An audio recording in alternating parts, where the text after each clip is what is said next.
नमस्कार। जैसा कि आप चार्ट देख रहे हैं, यह शेयर मार्केट के लिए है।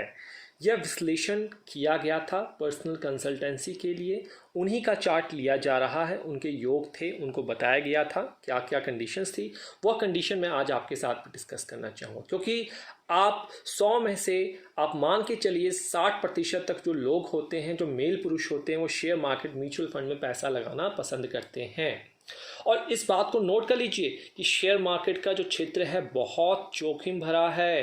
किस्मत के साथ ना होने पर व्यक्ति को बड़ा नुकसान भी उठाना पड़ सकता है। जो इन वीडियो को देख रहे हैं, कईयों के साथ ये हुआ होगा। वहीं अगर ग्रहों की स्थिति व्यक्ति के हक में है तो खूब पैसा पैसा और पैसा और मुनाफा आप कमा सकते हैं। तो उसी को ध्यान में रखते हुए आगे की कुछ वीडियो बनाई जाएंगी, ताकि आप शेयर मार्केट का एनालिसिस स्वतः कर लें और कंफ्यूज ना रहें। सबसे पहले आपको जो देखना है, जो रूल मैं यहाँ पे लिख दिए हैं, उन रूल को अप्लाई करके देखिए क्या आपके चार्ट में रूल अप्लाई हो रहे हैं। पहला, क्या आपके चार्ट में चंद्र मंगल योग बैठा हुआ है, चाहे वो D1 चार्ट में हो या फिर D9 चार्ट में।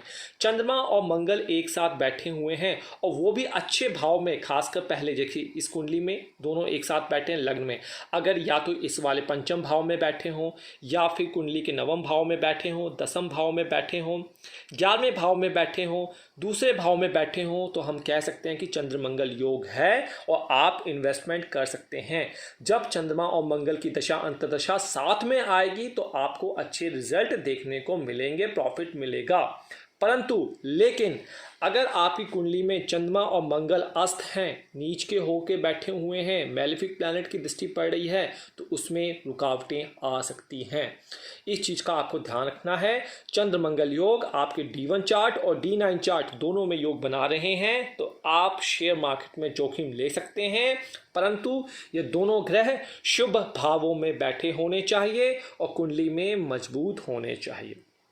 उसके पश्चात कई लोग हमसे सवाल पूछते हैं कि क्या हम लॉटरी में पैसा लगाएं, उससे मुनाफा होगा या नहीं होगा। तो देखिए, सबसे सिंपल सूत्र मैं बता देता हूं आपको लॉटरी और ट्रेडिंग से पैसा मिल सकता है अगर केतु आपकी कुंडली के इस वाले भाव में, 11 वाले भाव में हो, ये डिज़ायर वाले भाव में हो, लाभ वाले भाव में बैठा हो, या तो D1 चार्ट में बैठा हो या D9 चार्ट में बैठा हो, तो आप शेयर मार्केट में इन्वेस्टमेंट कर सकते हैं।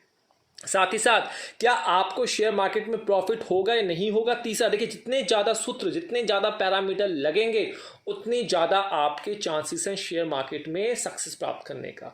कहने का मतलब, आप किसी की तैयारी कर रहे हैं कंपटीशन एग्जाम की, अगर आप सारे विषयों का अच्छी तरीके से कर जा रहे हैं कंपटीशन देने, तो आपके अच्छे नंबर मिलना तय है। लेकिन तैयारी ही कम है, कम विषयों को पढ़ा है, तो उसमें डेफिनेटली थोड़ी सी समस्या झेलनी पड़ती है।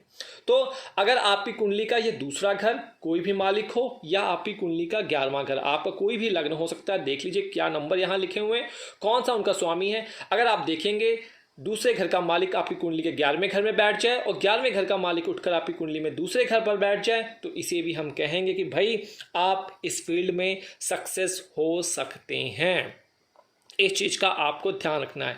साथ ही साथ अगर आपकी कुंडली का दूसरे घर के मालिक और 11वें घर के मालिक का संबंध आपकी कुंडली के पंचम भाव से हो जाए, इस वाले भाव से हो जाए, या फिर नवम वाले भाव से हो जाए, या फिर इसके इन दोनों घर के मालिक इनके साथ ही दूसरे या 11वें घर में बैठे हों, या यह दोनों स्वतः आकर 5वें या नवम भाव में बैठे हों, तो भी आपको सफलता तय है, आप सफलता प्राप्त कर सकते हैं।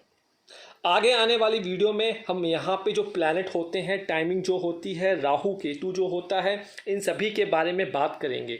अगर आपको लगता है कोई कंसल्टेंसी चाहिए स्टॉक मार्केट से रिलेटेड, तो आप हमारे डिस्क्रिप्शन बॉक्स को नीचे चेक कर सकते हैं।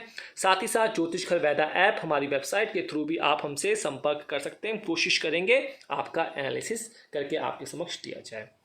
तो यहाँ पे इजाज़त हम चाहेंगे। आने वाली वीडियो में जो बात मैंने कही है, अभी रह गए हैं, उनको कवर करेंगे, इसलिए धैर्य रखें, पेशेंस रखें। तब तक के लिए जय माता दी।